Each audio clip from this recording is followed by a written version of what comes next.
Chinese government's intention is very clear. They want to get rid of the Uyghur Islam.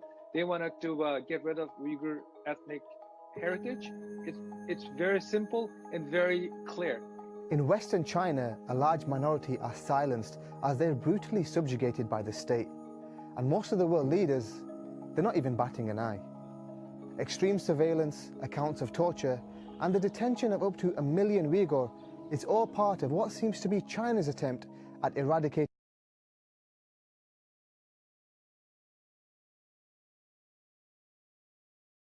the Uyghur identity from its borders. Descendants of Turkic peoples, the Uyghur are part European and part Central Asian. They inhabit Xinjiang, or East Turkestan as it was historically known. Their food is cosmopolitan and delicious, with influences from China, Greece, Persia and Arabia. They have a vibrant folk dance called Sanam, and a language that can be written in the Arabic, Latin and Cyrillic alphabets. It's a beautiful culture that China exploits to boost tourism, while also suppressing the people who make it. See, the Uyghur follow Sunni Islam and want independence from China. China has been trying to change this for decades. Back in 1949, Mao Zedong's Communist Party took control of China after a deadly 5-year civil war and immediately invaded a disputed Xinjiang to prevent Russia from taking it over. Religion was considered incompatible with communism, and so a crackdown quickly began on all expressions of faith. Uyghurs were punished for praying in public and found their mosques demolished or converted for other uses. With the help of government money, China's dominant Han ethnicity began to migrate to the region in the 1950s. They built settlements and set up the most successful businesses in Xinjiang. The Han now make up 39% of the population, a number that's steadily increasing. So we've seen 1,000% increase in Han population since 1949. Uyghurs see the Han folks as coming to take their land and to kind of transform their societies. It's a really kind of a classic settler colonialism situation where they see these people as invaders and as occupiers of their land.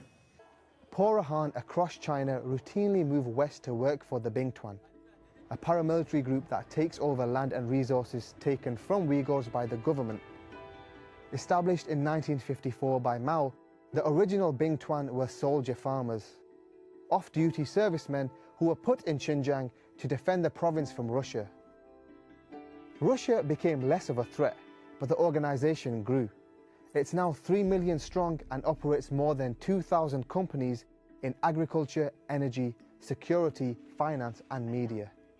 The Bingtuan administrative divisions enforce the central government's anti-Uyghur policies whilst they profit from their annexed land and resources.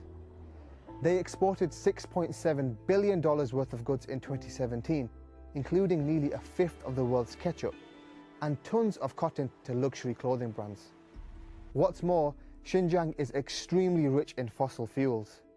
The region has an estimated 150 billion barrels in oil reserve, 40% of China's coal, and the Tarim Basin also provided 23.5 billion cubic meters of natural gas in 2017. These raw materials are transported to China's manufacturing hubs. It's a multi-billion-dollar process where everyone benefits except the Uyghur, who are excluded from many employment opportunities and in some areas make only $12 a month.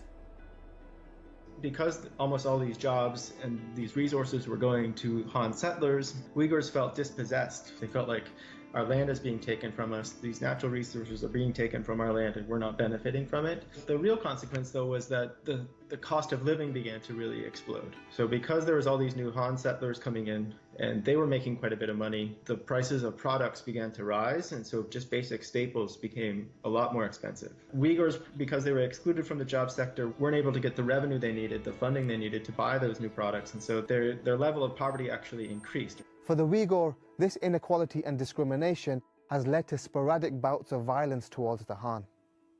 In the 80s and 90s, separatist groups coordinated unsuccessful revolts against China. More recently, in 2009, over 200 people were killed in riots in the capital Urumqi, and in 2017, 3 knife-wielding attackers killed 8 people in Guma, southern Xinjiang. The government now burn identifying QR codes into all knives purchased by Uyghurs. A handful of Uyghur have also been recruited by violent groups like ISIL and Al-Qaeda, giving China a chance to justify their actions against them as fighting terrorism. But the authorities are treating any expression of Uyghur identity as part of what they call the three evils: separatism, terrorism, and religious extremism. Uyghur women have been banned from wearing the hijab, and young men are not allowed to grow long beards. Fasting is prohibited, as are certain Muslim names for newborns, and parents are forbidden from providing their own children with Islamic and Uyghur education. Youth under 18 are not allowed in mosques during sermons, and the Quran itself must be approved by the state, meaning the text is altered to fit the Communist Party's ideology. The Hajj pilgrimage is also not permitted, as there's restricted freedom of movement. Many passports were seized in 2016 when Chen Quanguo was given authority over Xinjiang. His last job was leading the crackdown on dissent in Tibet. Xinjiang today is essentially a well-funded police state in which the Chinese government uses advanced technology, propaganda, and fear of imprisonment to control the actions and thoughts of the Uyghur. Friday morning, you get up, try to go to mosque. The Chinese government stops you. They force you to go through iris scan, full body search. And then you go into the mosque and you look up to Xi Jinping's picture to pray. You're not supposed to have somebody's image in the mosque, but they worship the red flag and Xi Jinping's picture in the mosques. In 2017, China spent $8.5 billion to monitor every aspect of Uyghur life. Xinjiang is littered with thousands of cameras, many with facial recognition technology, and vehicles are registered to track any suspicious movements between areas. Wi-Fi sniffers and a mandatory mobile app regularly scan Uyghur devices for content deemed politically incorrect. Uyghur are forced to provide DNA samples, biometric data, and personal information on their religious lifestyle and relationships. The state then decides whether they're safe, and the information is tied to an ID card that must be presented at checkpoints, fuel stations, and even supermarkets. The Uyghurs who are found to be not safe are sent to prison or to re-education camps. Human rights groups report that there are over 1 million Uyghurs in these internment camps. China calls them vocational training centers. People put here are accused of extremist behaviors, such as marrying in a religious ceremony, refusing to watch state TV, or even a slight change in routine, such as purchasing more food than usual. They force people to, raise the Chinese flag outside their home, to post posters of Xi Jinping and other leaders in their home. And also when they go into people's homes, they check to see if there's any Islamic imagery on the walls, any quotations from the Quran, or pictures of a mosque or something like that, which is something that many Uyghurs had before. If they see any of those things, then they say, oh, this is an extremist person or an extremist suspicious person. Sessions in the camps include praising President Xi Jinping, studying communist propaganda, and criticizing their own Uyghur language, culture, and religion. There have also been accounts of people being tortured, beaten, and even killed in these camps. China denies any breach of human rights. 当前新疆社会大局稳定，经济发展势头良好，各民族人民和谐相处，享有充分的宗教信仰自由。 But according to WikiLeaks, China successfully lobbied Saudi Arabia, Egypt, and others to prevent them from releasing statements on the treatment of Uyghur after the Urumqi riots of 2009. That may explain the lack of global condemnation, but there could be another reason why countries are failing to speak up. China is in the preliminary stages of the multi-trillion-dollar Belt and Road Initiative. It's an ambitious infrastructure project that spans over 60 countries and aims to make it easy for the world to trade with China, mostly through Xinjiang, the homeland of the Uyghur.